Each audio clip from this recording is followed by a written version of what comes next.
It's time for us to begin this evening.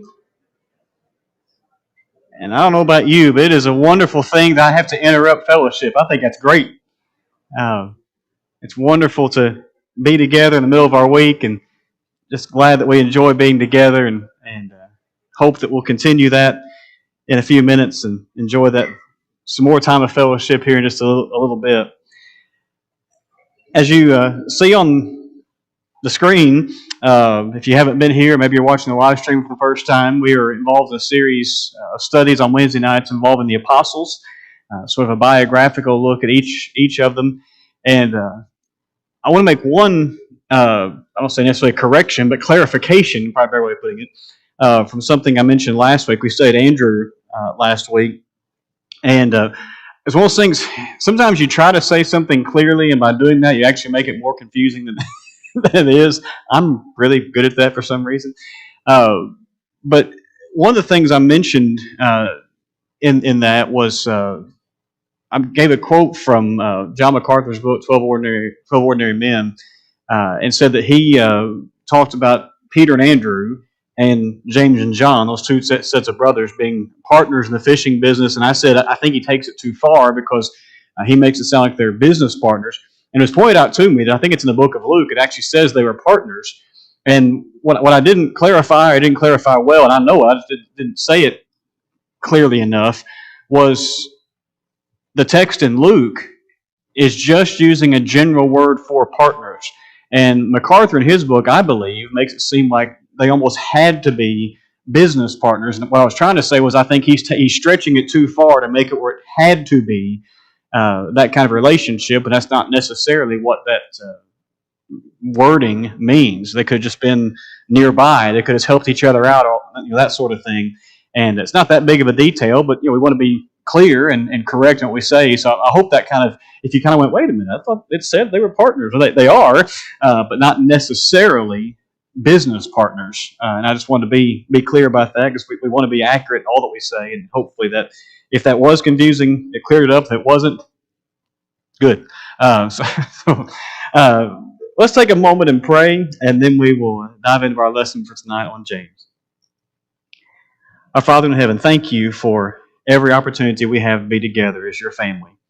Thank you for these opportunities, especially in the middle of our week, to consider your word and to enjoy learning from it, to enjoy being together, to enjoy the fellowship, and just the time knowing that there are other people who love you and love your word, and just the time with our Christian family. We're thankful for all the classes that are going on in here as well as in our children's classes. We ask you to be with all the teachers, all the students. Thank you for those who teach our children, our young people. Bless them this evening, and bless every student in all the classes, and help us to be faithful to your word. As we've prayed several times this quarter already, help us as we study the apostles to be encouraged by their lives, but as we do that, help us to be even more encouraged by the one that they were with, and that is Jesus. Help us to love him more as we see him through their eyes. It's in his name we pray. Amen. So tonight, as we mentioned, we're going to be studying the apostle James. And if you don't understand why this picture is by his name, hopefully that will come clear in just a little bit. When we come back, this picture will come back into play in just a little while.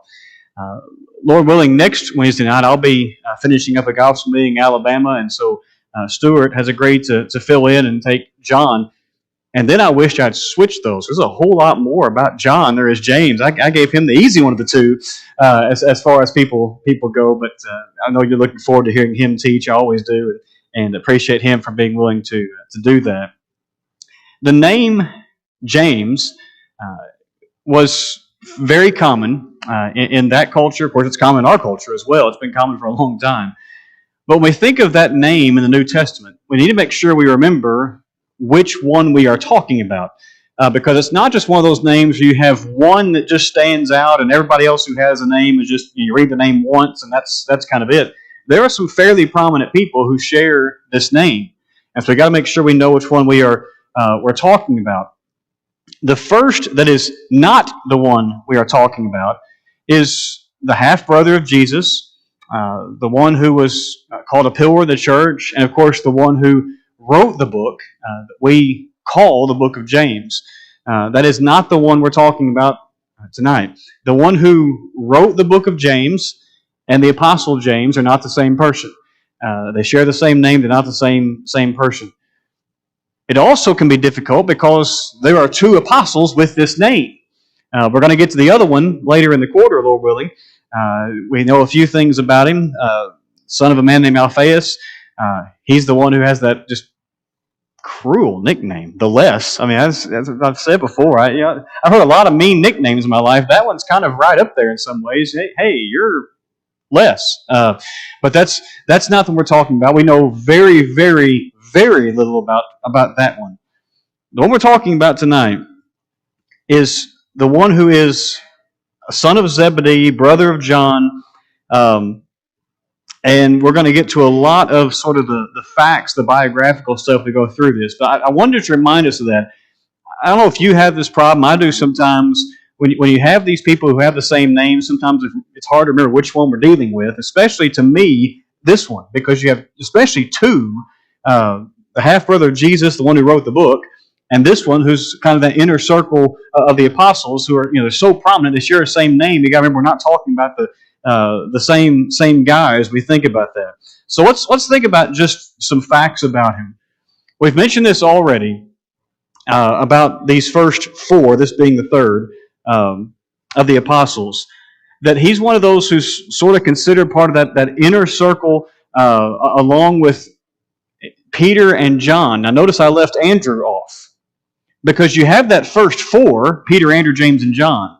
But as we mentioned last week, Andrew is not at some of the more prominent events where it's only three of the apostles. It's not four of them. The first one that is on that list where these three are at, Peter, James, and John, is the raising of Jairus' daughter in Mark 5. And we kind of listed these last week, by the way. I forgot to mention this one. I mentioned the Transfiguration. I mentioned Gethsemane. But I forgot to mention that when you have that raising of Jairus' daughter, it is only Peter, James, and John. That's really hard to say without Andrew. You got to really stop and think, make sure you leave him out. But it's only those three. When you look at the account of Transfiguration, I've got the reference on the screen from Matthew. You know it's in other accounts of the Gospel as well. It is those three, Peter, James, and John. And again, we don't want to speculate. There's no reason to. But people have. Why is Andrew not there? And the answer is we don't know.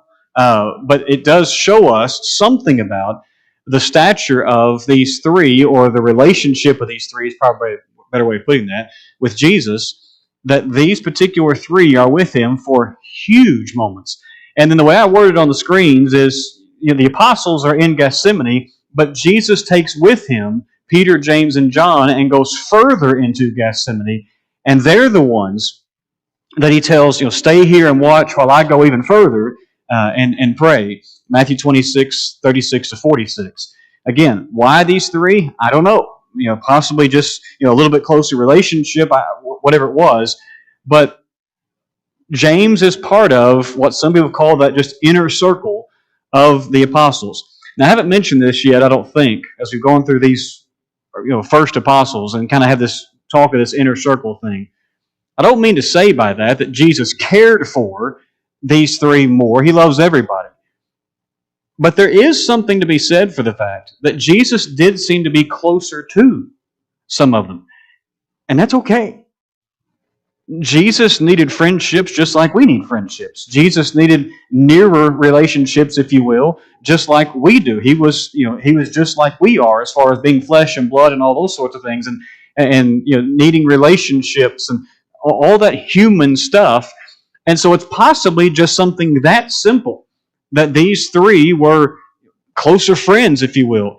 And I'm going to take from Stuart's stuff next week. But one of those seems to be almost even closer than any of them. Because when you read the gospel account of John, John doesn't name himself. He calls himself the apostle whom Jesus loved, or whom he loved. And I have a dear friend who preaches, his nickname for John is Jesus' best friend. From that phrase that's found over and over and over in John. And there's nothing wrong with saying possibly that Peter and James and John were simply just closer to Jesus. There might have been more to it than that, but there might not have been. But for sure, James was part of that sort of inner circle, inner friendship, whatever you want to call it. Some family things about him that we know, and there's, of course, all sorts of references to these. His parents' name, his father was Zebedee. His mother's name was Salome or Salome. Mark 15:40 talks about that. His younger brother is John, so he's the older brother of John the Apostle. And this is going to come up again here in just a moment. But it also harkens back to when we began with Peter and Andrew. You have one of those brothers, Peter and Andrew, who was far more the prominent one, far more the leader, far more the spokesman, all those sorts of things. Obviously, that's Peter. You have Andrew, who does a lot of good things, but I shouldn't say always, nearly always, seems to kind of be in the secondary, almost background role, and that seems to be very much the case with these two brothers as well. The younger brother, John, is the one who is far more prominent in the gospel accounts. Of course, he writes a bunch of the New Testament and so on and so forth. And James is the older brother, but takes very much a secondary role, which we'll point out in a couple more things in just a few moments. We know very little about his family, other, of course, they're fishermen. But some suggest by some things we see about Zebedee in the New Testament, some suggest, and that's why the screen says likely, it doesn't say it is, that they were possibly influential, they were possibly somewhat wealthy. And one way to speculate on that, and it is speculation, is you have Peter and Andrew, but then you have James and John, who are sometimes only called the sons of Zebedee. Sometimes they're not named. They're just called the sons of Zebedee. And so some have taken that to mean, well, if you were a Christian in the first century, you knew who Zebedee was, or at least especially if you lived in that part of the world. And so maybe there's a level of influence or even wealth tied to that. Of course, they were fishermen, but not only they were fishermen, Zebedee was also a fisherman. And if you look at Mark chapter 1 and verse 20, one of the things you'll find in that verse is that their fishing business, if you will, was large enough that they didn't just have servants, they had hired servants. So it wasn't just Dad and his two boys out here on the fishing boat. They had enough of a business that there were servants within the business who, by the way, if you read that carefully, when James and John leave, could continue the business. So there were enough of them to keep things going, at least at that point in time. One way we know they were influential, in fact, if you would turn to this one, turn to John chapter 18. It seems as if this family was known by the priestly system, and specifically possibly the high priest. John chapter 18, look at verses 15 and 16. Simon Peter followed Jesus. Of course, this is during the trials and all those sorts of things. And so did another disciple. Since that disciple was known to the high priest, he entered with Jesus into the court of the high priest. But Peter stood outside at the door. So the other disciple, who was known to the high priest, went out and spoke to the servant girl who kept watch at the door and brought Peter in. Now you go, I don't see John's name there. It just says another disciple, another disciple, another disciple. Guess which disciple never names himself in the book that he wrote? It's John. There's no, you can look at every commentary in our library, and they're going to say, this is John. John was known to some degree by the high priest or the priestly system enough to where he could request for Peter to come on in too. So there was a level of some type of influence or at least connection, even with the high priest, either by John himself, or it says he was known to the high priest. So either John himself knew the high priest, or at least there was a connection, family connection, something along the lines where, oh yeah, I've heard of John. And so there's a level there. You also have note of the fact that Salome was one of those women who traveled with Jesus. You've got three references on the screens from Matthew 27, Mark 16, Luke 8. that talk about these women who basically, if I may just put it this way, basically provided financial support for the ministry of Jesus. They didn't travel with him all the time, it doesn't seem. They traveled with him at certain times, certain places. And when they did, they were, in many ways, sort of the money, the financial backing, I should say, behind some of the things that were able to be done by Jesus and by the apostles, which shows a level of comfort, if you will, that she could do that for any length of time whatsoever, especially in that culture. But even though you've got this guy who it seems was known to the high priest, by the way, I said John was, which means that's his brother. James would have known the family too. I forgot to mention that. Who was the son of a fairly influential guy, whose mother helped finance in some ways the ministry of Jesus. What that looked like, we're not 100% sure, but we know what happened. And even though that's the case, James, not a single time in Matthew, Mark, Luke, or John, is ever named by himself. He is always mentioned either with the list of the apostles, or it's James and John, or Peter, Andrew, James, and John, or Peter, James, and John. You never have a time where Jesus turns to James and says this, and James responds, or where James is the one who speaks up and asks a question, nobody else is there. He is always, when he's mentioned, always mentioned with someone else. And the only time in the entire New Testament he's referenced alone is when he's put to death in Acts chapter 12. That's it. And so this person who came from a prominent family, in some level, to some degree, was very much in the background. But if there is one thing anybody knows about James and John, it is that they were passionate. And that might not be a strong enough word. They were absolutely on fire, it seems, all the time. I want you to turn to, this may seem like an odd verse to look at in a study of the apostles, but turn to Romans chapter 10. Because there's something found at the beginning of this chapter that deals with passion or with zeal that is going to play a role in some things we're going to say about James. We go through a couple of times where he stands out along with his brother in these accounts. Now, this has nothing to do with James specifically, okay? But there's a phrase in here I want us to get. Romans chapter 10, look at what Paul writes in verses 1 and 2. Brothers, my heart's desire and prayer to God for them, for Israel, is that they may be saved. For I bear them witness that they have a zeal for God, but not according to knowledge. Now, which is needed to be faithful to God? Knowledge or zeal? Both. The answer is yes, right? It's both. And Paul, again, maybe an odd thing to look at here, Paul is saying he is happy that these Israelites he's writing about have a level of zeal. That's a good thing. But it's misdirected zeal. It's not zeal being tempered by knowledge, meaning, of course, the knowledge about Christ, the knowledge about the New Testament and the New Covenant and all those sorts of things that he's writing about throughout the book of Romans. In a lot of ways, that phrase could be applied to some times we see James and John in the gospel accounts.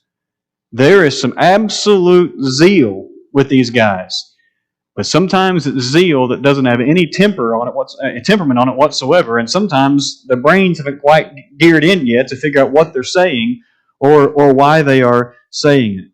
And that's the slide I meant to have up there as I was saying that. The very bottom line, which I'm not sure you can see, it's right at the very bottom, says that zeal with no sensitivity can be cruel. I can be zealous doing all kinds of good things, and I'm not really thinking about how I'm doing it, who I'm doing it to, the ways in which it's done. Sometimes it just comes across as just taking a train, barreling down the tracks and not ever hitting the brakes at all to think about what is going on. So, with that sort of rolling around our mind, turn to Luke chapter 9, and here's where the picture comes back into play. Luke chapter 9, beginning in verse 51. And while you're turning there, we're not going to actually look at this passage, but it's in Mark chapter 3 and verse 17 where James and John are given a nickname. What are they? The sons of what? Sons of thunder. All right? That is the underlying idea behind their personality. And this particular account in Luke 9 may illustrate it, or display it's probably a better word, better than any we could ever find. Luke 9, look at what's written in verse 51 through verse 56. When the days drew near for him, Jesus, to be taken up, he set his face to go to Jerusalem. And he sent messengers ahead of him, who went and entered a village of the Samaritans to make preparations for him. But the people did not receive him because his face was set toward Jerusalem. And when his disciples, here they are, James and John, saw it, they said, Lord, do you want us to tell fire to come down from heaven and consume them? But he turned and rebuked them, and they went on to another village. Now, I don't want to preach this text, but one of the phrases to keep in mind in this whole thing, it's mentioned twice, excuse me, is this concept of Jesus having his face set toward Jerusalem. Okay? Luke tells us, the end of verse 51, that's why Jesus was doing this. And then at the end of verse 53, he tells us that's why the people in Samaria didn't receive him. Now, what that means, did Jesus just tell them that? Was there some look on his face? I don't know, but that's the background. He's going to Jerusalem. Okay? His face is set in that direction. But the way he went, the direction he went, wouldn't have made a whole lot of sense to the apostles, for one thing. I mean, what Jew goes through Samaria? None of them, if they can avoid it. And most of them could figure out a reason to avoid it. Right? It's a different account. But you think of John chapter 4, the woman at the well. And it seems as if Jesus made sure he went to Samaria or through Samaria in some ways to prove something to the people who were with him, that it's okay that to do this sort of thing. You may have heard it said, and it's true, that if you saw a map of the first century world, Israel and so forth, that Samaria sits right in the middle, and Jews would literally go across the Jordan River on the other side and go up that way, and then come back across the Jordan River to go north to south instead of going down through Samaria. That's how much they were hated. But it kind of went both ways. The Samaritans didn't think a whole lot of the Jews either. And so Jesus goes through there, but the Samaritans didn't offer lodging. They didn't say, hey, there's this band of travelers. Would you like to stay with us? And Luke tells us it's because Jesus had his face set to go to Jerusalem. Again, I don't really know exactly what that meant. If he told them that, or I don't know. I don't know.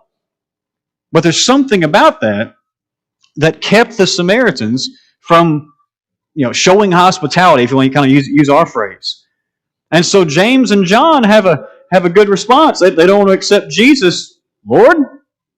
And don't you love the impetuousness? Do you want us to call down fire from heaven? Now, what in the world made them think? Now Jesus had done miracles. But what in the world made them think that they could go, you know what? A lightning storm needs to hit this town. And boom, there it would be. That seems to be kind of the mindset. But there's even something more behind their request. Keep your finger in Luke chapter 9 and go all the way back to 2 Kings chapter 1. Because it's possible that James and John think that they've got biblical precedent to do this. Or at least possible biblical precedents. In 2 Kings chapter 1, you've got a king named Ahaziah, one of the bad kings, which is pretty much, that's a pretty easy thing to guess. And you're dealing with the prophet Elijah, all right? And I don't even want to get to everything that goes on here. But look at verse 9 of 2 Kings chapter 1. After you got this back and forth between the king and the prophet, verse 9. Then the king, Ahaziah, sent to him, Elijah, a captain of 50 men with his 50. He went up to Elijah, who was sitting on top of a hill, and said to him, O man of God, the king says, come down. But Elijah answered the captain of 50, if I'm a man of God, let fire come down from heaven and consume you and your 50. And fire came down from heaven and consumed him as 50. You look at verses 11 and 12, the same thing happens again. You look at verse 13, the third guy figures it out and walks up going, "O man of God, please let my life be spared." Okay, but you've got twice Elijah calling down fire from heaven, saying, "If I'm a man of God, let fire come down from heaven and consume this captain and his raiding band, if you will." Now, why read that story? Where did this happen? Verse 2. Now Ahaziah, the king who we're talking about, fell through the lattice in his upper chamber in Samaria. Now you fast forward, 800 years, 900 years, from 2 Kings chapter 1 to Luke chapter 9, and you've got a couple really passionate guys in the same region of the world who are not accepting one of God, and then maybe they're thinking, hey, it worked for that man of God, maybe it'll work for these men of God. Lord, do you want us to call down fire from heaven and consume them? It happened back in Elijah's day. Surely it can happen now. That very much could be behind their thinking, or at least some of their thinking, as to why they think this is the right way to deal with this, or at least a possible way to deal with this. Yes, sir.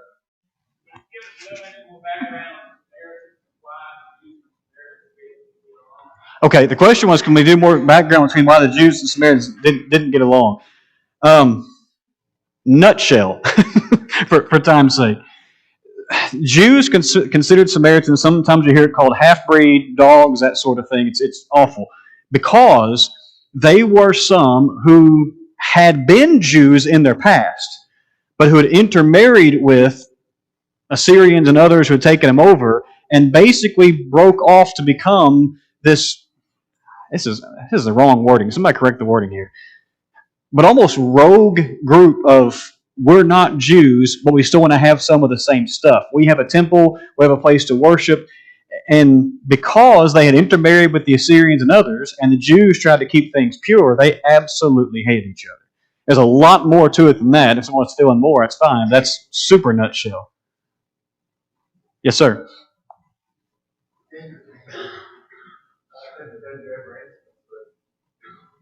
Samaritans are generally taken as our centurions.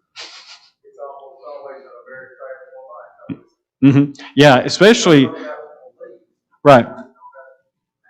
Right. If you couldn't hear it, when Samaritans and parentheses kind of put in centurions, but I mentioned it's in the New Testament. It's typically a good thing. The story of the good Samaritan, the woman at the well in Samaria.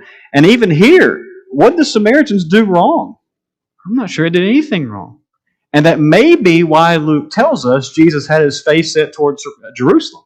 It's to basically say, maybe Jesus didn't want to stop. I don't know. It's possible, though, that the Samaritans really didn't do anything wrong, or at least nothing, obviously nothing deserving of being burned to death from heaven for this. But that was James and John's solution. Let's just burn them. Now, let me just ask,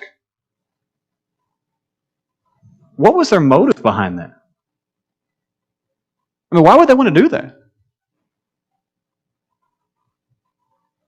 And this is where you can answer.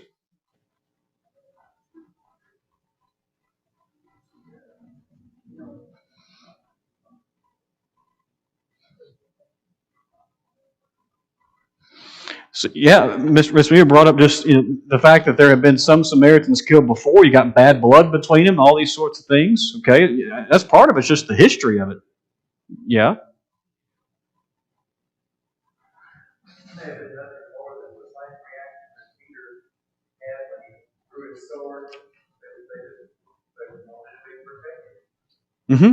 That's very possible. I want to protect Christ. I don't want to say that what they did was a good thing. I don't. But is there not something to be said for somebody who's that willing to protect Jesus? It's zeal without knowledge. The way they wanted to handle it, not the best idea. I'm not saying it was. But does it bother me at all when I think Jesus is being insulted? Maybe I need a little more of their zeal. Maybe not to the same degree of calling down fire from heaven on people. But there's at least that possibility, too, that there could have been some level of a positive undercurrent of trying to protect Jesus, trying to protect the reputation of Jesus. I can't believe they're insulting Jesus, whatever. But mixed with some of the history, some of the other things led to this let's just burn them all. Or do you want us to burn them all? At least they asked the question. At least they didn't say, let fire come down. At least they asked the question. But there's something behind that was very, very dangerous. They were willing, they wouldn't let someone insult Jesus. Now, you have this happen. Fast forward. Jesus sets his face toward Jerusalem. You go through the book of Luke. He goes to Jerusalem, of course. He dies. He's resurrected. A month and a half later, he ascends back into heaven. A few days later, you got Acts chapter 2. 3,000 Jews are baptized. You've got Acts chapter 3, 4, 5, 6, 7. You've got Jews in Jerusalem all over the place. And then you come to Acts chapter 8. And where does the gospel go? It goes to Samaria. In fact, in Acts chapter 1 and verse 8, that verse that kind of stands as the outline of the whole book of Acts, when Jesus was getting ready to ascend into heaven, he specifically mentioned it, didn't he? You'll be my witnesses in Jerusalem and in Judea and Samaria and to the ends of the uttermost parts of the earth. Speculation, this is speculation. This is speculation. But is it not at least possible that some of the people Jesus spared in Luke 9 were converted in Acts 8? Because the zeal was tied to the knowledge finally. It's at least possible. Again, it's speculation. But you have to think that story began to make the rounds in Samaria. And it leads me to a question sometimes that I don't like the answer to for myself. And that is, how good am I at questioning people's motives? Lord, I don't like what they're doing to you. Just burn them. Just take them out. We don't know why the people in Samaria didn't offer Jesus and his traveling band, if you will, hospitality and the like. We don't know. We don't know. It might not have been any bad reason whatsoever. It might have even been the right thing. It might have been the thing that was supposed to be done. But sometimes I think I know why someone does something. And my response is just slough them off. Get rid of them. Cut them out of my life. I don't care. I want to find out, no, that wasn't behind any of it. That wasn't really what was there. So maybe, just maybe, I or we or whatever can have a sons of thunder attitude, and we shouldn't. The second thing I want us to see, the story, and again, it combines James and John, is in Matthew. Go ahead and turn to the one in Matthew. I've got both references on the screen just in case you're taking notes. Again, you're going to get these PowerPoint slides when the quarter is over as far as notes go. And it's when James and John request thrones in the kingdom. We're going to look at the one from Matthew, but while you're turning there, let me remind you that Mark tells us that James and John are actually behind this question that comes up. Matthew 20 to 24. Then the mother of the sons of Zebedee, doesn't say James, doesn't say John, doesn't say Simon. We know exactly who's going here. The mother of the sons of Zebedee came up to him with her sons, so they're right there, and kneeling before him, that's a good thing. She asked him for something. He said to her, "What do you want?" She said to him, "Say that these two sons of mine are to sit, one at your right hand and one on your left, in your kingdom." By the way, I heard someone read that verse one time and say, if all she had said was, "Say that these two sons of mine are to sit," that makes her every mother who's ever lived who had boys. But anyway, some of you get that later. Anyway, verse 22, Jesus answered, "You do not know what you're asking. Are you able to drink the cup that I am to drink?" Now notice, she doesn't answer. They do. They said to him, "We are able." He said to them, "You will drink my cup, but to sit at my right hand and my left is not mine to grant, but is for those for whom it has been prepared by my Father." And we'll look at a little bit of what follows here in just a moment uh, by way of application. But what is, she asked the question, but they're right there with her, and Mark basically tells us this was their idea in a lot of ways. What was their actual request? What are they wanting here?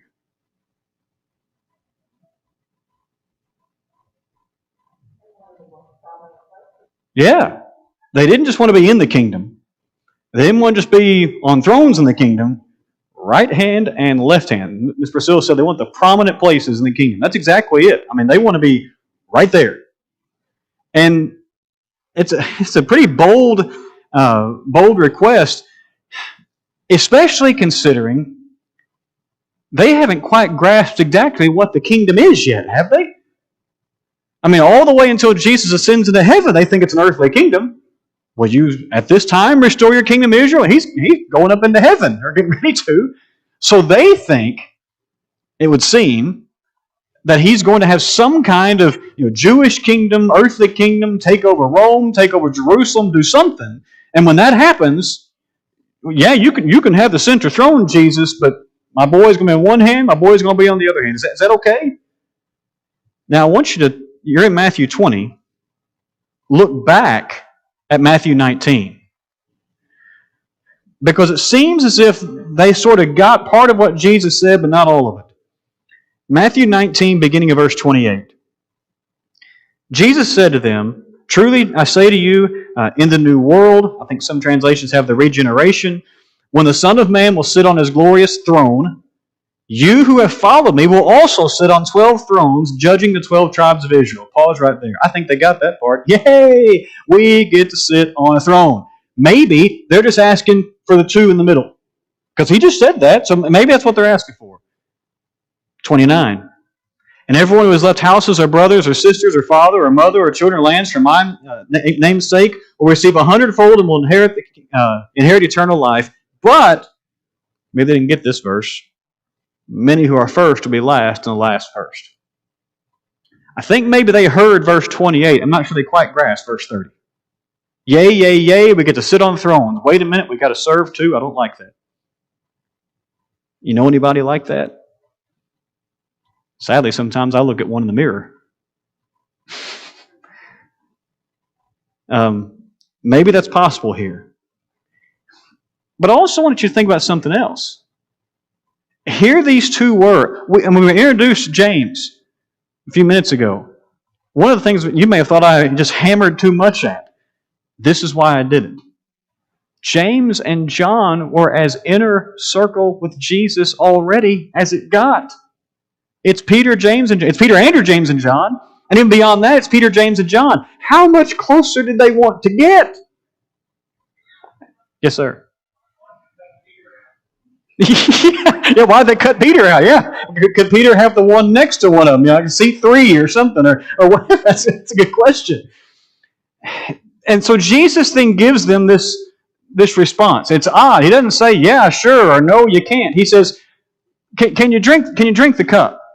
Now, what does he mean by that? When you see a cup in the Bible, drinking the cup, what's that talking about?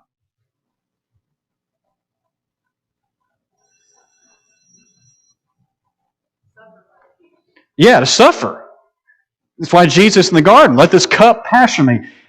I can't remember which chapter it is, but there's at least a couple times in the book of Isaiah, you've got this whole picture of the cup of God being drained down to the dregs. I love that picture. Revelation uses the same picture. And the idea, when you have a cup being poured out or a cup being drained in Scripture, is always a picture of suffering. And so Jesus basically says, hey, can you suffer like I'm going to suffer? And I said, yeah. And he says, yeah, you can and yeah, you will. Whoa! I wonder if they really got what that meant. I don't think they did. But he tells them that. You're going to suffer, if I can paraphrase what he said or interpret what he says. But then he says, to sit on my right and left hand, that's not for me to give. That's not a thing. That's not something you should worry about. So we understand they knew something, obviously, because they said, yeah, we can drink the cup. I don't think they understood it fully. Now, I said by way of application, we're going to go a little further. Verse 24 of chapter 20, and when the 10, you got Peter, you got James and John, now you got the other 10, when they heard it, they were indignant at the two brothers. They were mad. You ever wondered why? The Bible doesn't say. It's possible. It's possible. They just thought, what an audacious request. Who do you think you are? It's not also possible they might have thought, why didn't I think of this first? Wait a minute. If they get seat right and seat left, I don't. I don't know which one it is, or maybe it's both. I don't have any idea. I don't know. But it's interesting to think about it from both angles. Of who do you think you are, but also, wait a minute. What do I mean? I don't know. I don't know. But James was one of those making that request. Now, one writer said this. James wanted a crown of glory. Jesus gave him a cup of suffering. James wanted power. Jesus gave him servanthood. James wanted a place of prominence. Jesus, gave him a martyr's grave. He wanted to rule. Jesus gave him a sword, not to wield, but to be the instrument of his own execution. 14 years after this, James would become the first of the 12 to be killed for his faith. James is the first apostle to die after Pentecost. And I word it that way because, of course, Judas dies, takes his own life before Pentecost. But as far as the ones who are still faithful, Pentecost and beyond, James is the first one to die. His is the only execution of an apostle recorded in Scripture. And the Bible doesn't tell us why Herod put him to death in Acts chapter 12, verses 1 and 2. It just says he did it. But a lot of commentators have speculated, a lot of historians have speculated in different things, that it's possible that James's own zeal got him in trouble. That maybe the zeal continued to be there, but now it wasn't for a bad thing. Now it was for holding people to trying to learn the truth and all those sorts of things. He was so on fire for the Lord, is what I have in my notes, that his enemies, including Herod, could think of no other way to silence him. There's an early church historian named Eusebius who shares an account of the death that was backed up by another historian written by Clement. Clement said this. He says that one who led James to the judgment seat, when he saw him bearing his testimony, was moved and confessed that he himself was also a Christian. They were both, therefore, he says, led away together, and on the way he begged James to forgive him. And James, after considering a little, said, "Peace be with thee," and kissed him. And thus they are both beheaded at the same time. I got this from a couple different places, but I reworded my own notes. And this is the way I kind of ended my biography notes on James. I wrote, maybe James, one of the sons of thunder, got a little bit of Andrew and was bringing people to Jesus. The lesson, the takeaway from his life is that passion trumps passivity. It has to be according to knowledge. But give me the person who is passionate and fails over the person who sits back and does nothing but claims to be faithful. Jesus could take one like that and make him an apostle. He can take any of us and make us into what he wants us to be. Thank you for your comments tonight. Again, next week, Lord willing, Stuart will be teaching. I know you're looking forward to that. I appreciate him for doing that. Appreciate you being here tonight.